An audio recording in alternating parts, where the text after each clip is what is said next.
अस्सलाम वालेकुम व्यूवर्स, मेरा नाम उस्मान अली है और आप मेरा YouTube channel maths and entertainments देख रहे हैं। व्यूवर्स, आज मैं आपको math class 9th science group chapter number 1 कालबों की तमाम इकसाम के बारे में बताऊंगा और समझाने की कोशिश करूंगा। तो कालबों की तमाम इकसाम को समझने के लिए वीडियो को एंड तक लाजमी देखें ताकि आपको कालबों की इकसाम के बारे में सही तरीके से पता चल सके। तो सबसे पहले कालब की जो किस्म है वो कतारी कालब है, जो कि सामने आपको नज़र आ रही है। तो इसकी तारीफ़ लिखी हुई है कि ऐसा कालब कतारी कालब कहलाता है जिसमें सिर्फ़ एक ही कतार हो। मिसाल के तौर पे इधर मैं एक कालब लिख लेता हूँ, 1 2 3 4 5 6। तो इधर देखें, ये सिर्फ़ एक ही कतार है इस कालब की। तो ये कालब जो है ये कतारी कालब कहलाएगा। सबसे पहली और सबसे आसान किस्म है इसकी कि ऐसा कालब जिसमें सिर्फ एक ही कतार हो उसको कतारी कालब कहते हैं। नेक्स्ट जो कालब की दूसरी किस्म है वो है कालमी कालब। जैसा कि आपको स्क्रीन पे नज़र आ रहा है कि ऐसा कालब कालमी कालब कहलाता है जिसमें सिर्फ एक ही कालम हो। यानी ये मैंने एक कालब लिखा है, तो इसमें देखें सिर्फ एक ही कालम है, तो इसको कालमी कालब कहेंगे। ये मैंने कालब लिखा है, इसमें एक ही कालम है, तो ये भी कालमी कालब कहलाएगा। अगर मैं इधर एक कालब लिख लेता हूँ 2 3 4 5, तो इसमें ये 2 कालम आ जाते हैं, तो ये कालमी कालब नहीं है। तारीफ़ के मुताबिक ऐसा कालब जिसमें सिर्फ एक ही कालम हो उसको कालमी कालब कहेंगे। उसके बाद नेक्स्ट है मुस्ततीली कालब। मुस्ततीली कालब की तारीफ़ लिखी हुई है कि ऐसा कोई भी कालब मुस्ततीली कालब कहलाता है जिसमें कतारों की तादाद उसके कालमों की तादाद के बराबर ना हो। मिसाल के तौर पे इधर मैं एक कालब लिखता हूँ 1 2 3 5 7 9। इसमें देखें कतारें कितनी हैं, 2 हैं, और कालम कितने हैं, 1 2 3। तो ये कतारें हैं, ये कालम है। तो कतारों और कालमों की तादाद अगर बराबर ना हो किसी कालब में तो उस कालब को मुस्ततीली कालब कहते हैं। मैं एक कालब और लिखता हूँ इधर 4 5 9। इसमें 3 कतारें हैं और एक कालम है। 3 कतारें हैं और एक कालम है, इसमें भी कतारों और कालमों की तादाद बराबर नहीं है, तो ये भी मुस्ततीली कालब कहलाएगा। तारीफ़ के मुताबिक कि ऐसा कालब जिसमें कतारों और कालमों की तादाद बराबर ना हो वो मुस्ततीली कालब कहलाता है।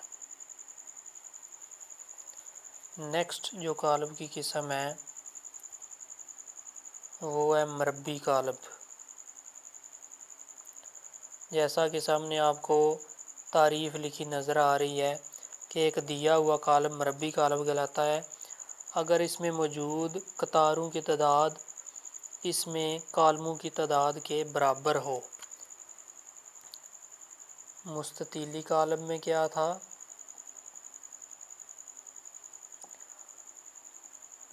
कालमों की तादाद कतारों की तादाद के बराबर नहीं थी। मरबी कालब में क्या है, कतारों की तादाद कालमों की तादाद के बराबर होगी। इधर मैं एक कालब लिखता हूँ 1 2 7 9। इसमें देखें कतारें कितनी हैं, 2, और कॉलम कितने हैं, 2। कतारों और कॉलमों की तादाद बराबर है तो ये मरबी कॉलम कहलाएगा। इधर मैं एक और कॉलम लिख लेता हूँ 9। अब इसमें देखें कतारों की तादाद 1, कॉलमों की तादाद 1। कतारें भी 1 हैं और कॉलम भी 1 है तो ये भी मरबी कॉलम कहलाएगा। यानी ऐसा कॉलम जिसमें कतारों और कॉलमों की तादाद आपस में बराबर हो उसको मरबी कॉलम कहते हैं। नेक्स्ट जो कॉलम की किस्म है उसका नाम है सिफरी कॉलम। सामने तारीफ़ आपको नज़र आ रही है कि एक दिया हुआ कॉलम सिफरी कॉलम कहलाता है अगर इसमें हर रुकन सिफर हो। मिसाल के तौर पे ये कॉलम है तो अगर इसमें सारे रुकन सिफर हैं तो इसको हम सिफरी कॉलम का नाम देंगे।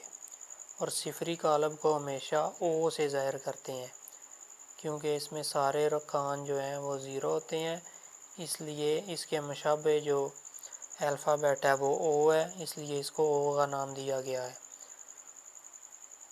ज़ीरो है, अगर सिर्फ ज़ीरो है तब भी इसको सिफरी कॉलम कहेंगे।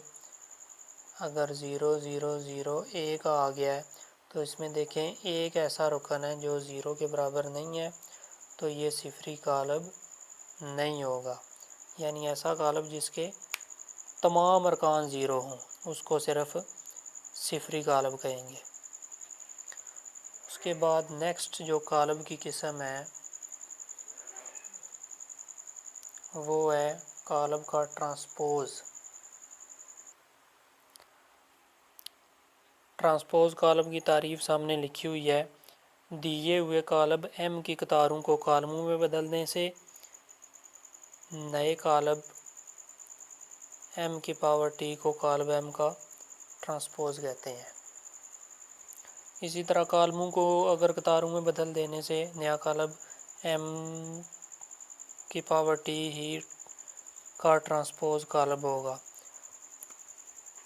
ट्रांसपोज़ का मतलब क्या इस तारीफ़ में बताया जा रहा है कि अगर ये एक कॉलम है 1 7 9 11 तो तारीफ़ के मुताबिक कतारों को कॉलमों में अगर बदल दें तो नया हासिल होने वाला जो कॉलम है वो कॉलम का ट्रांसपोज़ कहलाएगा। इसको पहले ट्रांसपोज़ की शक्ल में लिखें। कॉलम के नाम के ऊपर भी टी लिख दें और कॉलम के ऊपर भी टी लिख दें तो ये ट्रांसपोज़ की शक्ल में लिखा है। अब इसको अगर हल करें तो ये कतार है, हमने इसका कॉलम बनाना है। एक साथ है तो एक साथ हमने कॉलम की शक्ल में लिख लिया है। उसके बाद 9 11 है, ये कतार की शक्ल में है तो इधर हम इसको भी कॉलम की शक्ल में लिख देंगे तो ये जो कॉलम हासिल होगा इसको हम ट्रांसपोज़ कॉलम कहेंगे। कतार को कॉलम में बदल दिया है पहली को, दूसरी कतार को भी दूसरे कॉलम में बदल दिया है। अब जो दूसरा ऑप्शन दिया हुआ है कि अगर कॉलमों को कतारों में बदल दें तब भी हासिल होने वाला जो कॉलम है वो ट्रांसपोज़ होगा। अगर यही कॉलम हम लें 1 7 9 11 इसका हम अगर ट्रांसपोज़ मालूम करें, इधर हमने कतारों को कॉलमों में बदला है। अब इधर अगर हम कॉलमों को कतारों में बदलें, ये कॉलम है इसकी हम कतार बना दें, ये कतार बन गई है। ये दूसरा कॉलम है इसकी हम दूसरी कतार बना दें तो ये जो कॉलम हासिल हुआ है ये ट्रांसपोज़ कॉलम है। अब देखें दोनों का जवाब जो है वो सेम आया है तो यही सवाल दोबारा करने का मकसद ये है कि आपको पता चल जाए कि ट्रांसपोज़ कॉलम में अगर आपने कतारों को कालमों में बदलना है तब भी ठीक है, अगर आपने कालमों को कतारों में बदलना है तब भी ठीक है। दोनों तरीके से जवाब सेम आएगा। उसके बाद जो नेक्स्ट कालब की किस्म है उसका नाम है मनफी कालब। तारीफ सामने लिखी हुई है कि दिए हुए कालब ए का मनफी कालब -a होगा, जिसमें दिए हुए कालब ए का हर रुकन उसके मनफी अंदराज में बदल दिया जाए।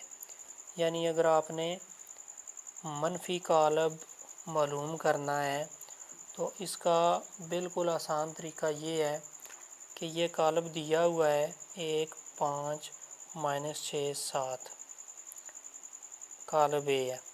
तो मनफी कालब क्या होगा, जिन नंबर्स के साथ जमा की अलामत है उनके साथ माइनस की अलामत लगा दें, और जिन नंबर्स के साथ माइनस की अलामत है उनको प्लस की अलामत में बदल दें, तो ये आपको मनफी कालब हासिल हो जाएगा। जमा की अलामत वाले नंबर्स के साथ माइनस और माइनस वाली अलामत के नंबर्स के साथ आपने जमा लगा देना है, तो ये मनफी कालब हासिल हो जाएगा।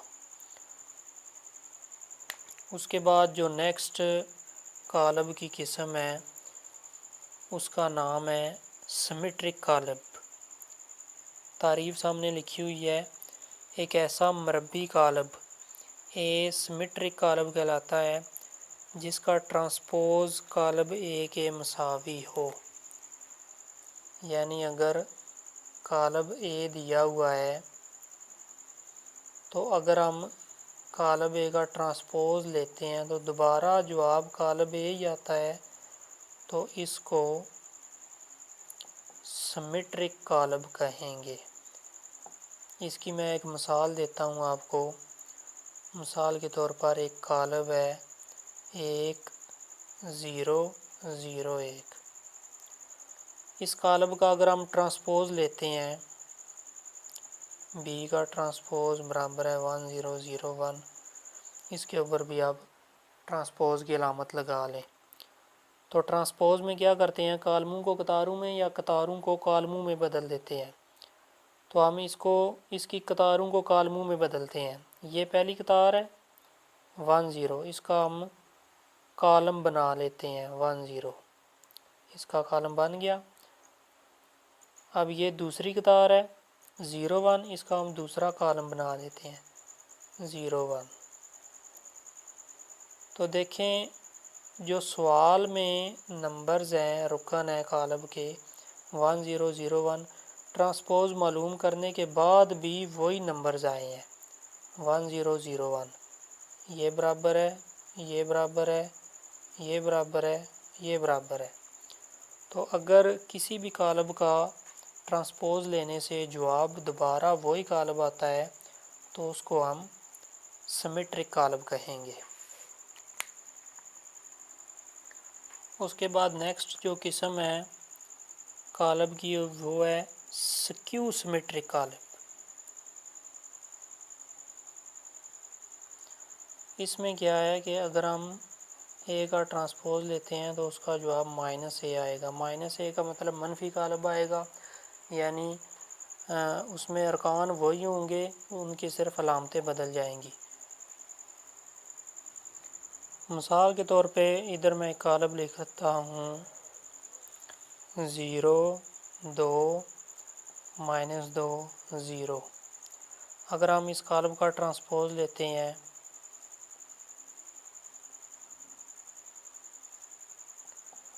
तो ये पहली कतार है, इसको आप कॉलम बना दें। ये दूसरी कतार है, इसको आप दूसरा कॉलम बना दें। तो आप देखें अरकान वही हैं, इधर 0 0 है, इधर भी 0 0 है, इधर 2 है, इधर -2 आ गया है, इधर -2 है, तो इधर 2 आ गया। यानी इस कालब का ये मनफी कालब है, तो हम इसको कह सकते हैं कि ये -b है। ये बी वाला कालब है, तो ये जो जवाब आया है ये मनफी कालब आया है। अगर इसका मनफी कालब आप मालूम करें तो देखें 2 के साथ माइनस आ जाएगा, इस 2 के साथ माइनस है तो ये जमा आ जाएगा, तो ये वही मनफी कालब हासिल होता है। स्क्यू सिमेट्रिक कालब में किसी भी कालब का ट्रांसपोज लेने से अगर उसी कालब का मनफी कालब आ जाए तो वो स्क्यू सिमेट्रिक कालब कहलाता है। नेक्स्ट जो कालब की किस्म है वो है वतरी कालब। तारीफ़ लिखी हुई है कि ऐसा मरबी कालब जिसमें वतर के अरकान में से कम अज़ कम एक रुकन गैर सिफर हो और बाकी तमाम अरकान सिफर हों, वतरी कालब कहलाता है। मिसाल के तौर पर सबसे पहले आपको ये बताता चलूँ कि वतर के अरकान कौन से होते हैं।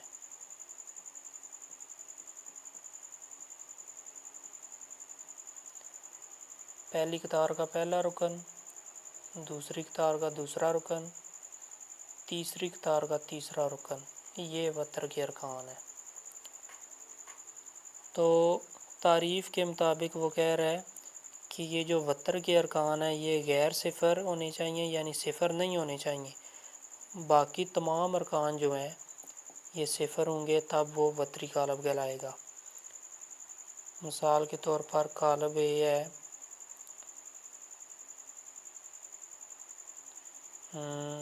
1 0 0 0 2 0 0 0 9। अब देखें इसमें वतर के अरकान जो हैं वो गैर सिफर हैं, यानी सिफर नहीं है। इधर 1 है, इधर 2 है, इधर 9 है, और बाकी जो सारे अरकान हैं वो ज़ीरो हैं। तो ये जो है कालब ये वतरी कालब कहलाएगा। एक और कालब मैं लिख लेता हूँ 0 1 0 0 1। अब देखें इसमें वतर के अरकान ये हैं, तो कम अज़ कम एक गैर सिफर है, कम अज़ कम एक भी अगर रुकन गैर ज़ीरो है वतर के अरकान में और बाकी सारे ज़ीरो हैं तो वो कालब वतरी कालब ही कहलाएगा। उसके बाद नेक्स्ट जो किस्म है कालब की वो है स्केलर कालब। स्केलर कालब की तारीफ़ सामने लिखी हुई है कि ऐसा कालब जिसमें वतर के तमाम अरकान एक जैसे हों। मिसाल के तौर पर कालब ए है, इसमें वतर के अरकान एक जैसे हों और बाकी तमाम अरकान सिफर हों, तो ये वतर के अरकान है। इधर भी 2 है, इधर भी 2 है, बाकी सारे ज़ीरो हैं, तो इसको हम स्केलर कालब का नाम देंगे। एक और कालब मैं लिख लेता हूँ, कालब डी, जज़र 8 0 0 जज़र 8। तो ये देखें वतर के अरकान जो हैं ये गैर एक जैसे हैं और बाकी सारे सिफर हैं, तो इसको भी हम स्केलर कालब का नाम देंगे। यानी स्केलर कालब में वतर के जो अरकान हैं वो एक जैसे होने चाहिए, बाकी सारे अरकान सिफर होने चाहिए। एक मिसाल और देख लें 3 0 0। इसमें देखें ये वतर के अरकान है, ये एक जैसे हैं और बाकी सारे ज़ीरो हैं, तो ये भी स्केलर कालब कहलाएगा। अब नेक्स्ट जो कालब की किस्म है उसका नाम है वाहदानी कालब। सामने तारीफ़ नज़र आ रही है आपको कि ऐसा कालब जिसमें वतर के अरकान एक के बराबर हों। एक के बराबर का क्या मतलब है कि वतर के तमाम अरकान एक होने चाहिए। ये एक जो नंबर है ये होना चाहिए। स्केलर और वाहदानी कालब में यही फ़र्क है। स्केलर में क्या होता है,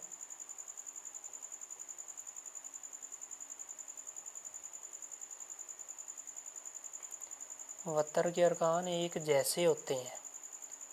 एक जैसे मतलब कोई नंबर भी इधर आ सकता है तीनों में। लेकिन वाहदानी कालब में क्या है कि जो नंबर है एक वो होना चाहिए, सिर्फ 1 1 1 और बाकी सारे ज़ीरो होने चाहिए, तब वाहदानी कालब कहलाएगा। एक और कालब मैं लिख लेता हूँ इधर 1 0 0 1, इधर 1 है बाकी सारे ज़ीरो हैं तो ये भी वाहदानी कालब है। एक कालब मैं लिखता हूँ इधर 9 0 0 9, तो ये एक नहीं है, ये एक जैसे हैं। एक जैसे होंगे तो स्केलर कालब कहलाएंगे। अगर एक होंगे एक नंबर तो वो वाहदानी कालब कहलाएंगे।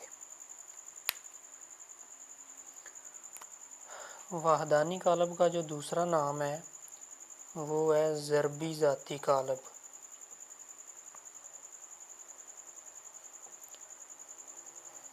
ये दोनों नाम इस कालब के लिए इस्तेमाल होते हैं। इसको वाहदानी कालब भी कह सकते हैं और इसको ज़रबी ज़ाती कालब भी कह सकते हैं। तो ये तमाम इकसाम हमने आज कालबों की पढ़ी है और साथ मैंने आपको मिसालें भी दी हैं ताकि आपको अच्छे तरीके से समझ आ सके।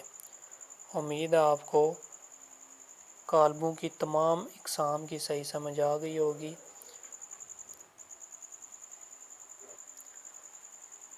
और जो नेक्स्ट एक्सरसाइजेज में जो क्वेश्चंस हैं वो जब तक आपको कालबों की इकसाम का नहीं पता होगा वो आपसे हल नहीं होंगी, क्योंकि उनमें जो ज़्यादातर सवाल हैं वो कालबों की इकसाम के बारे में ही है।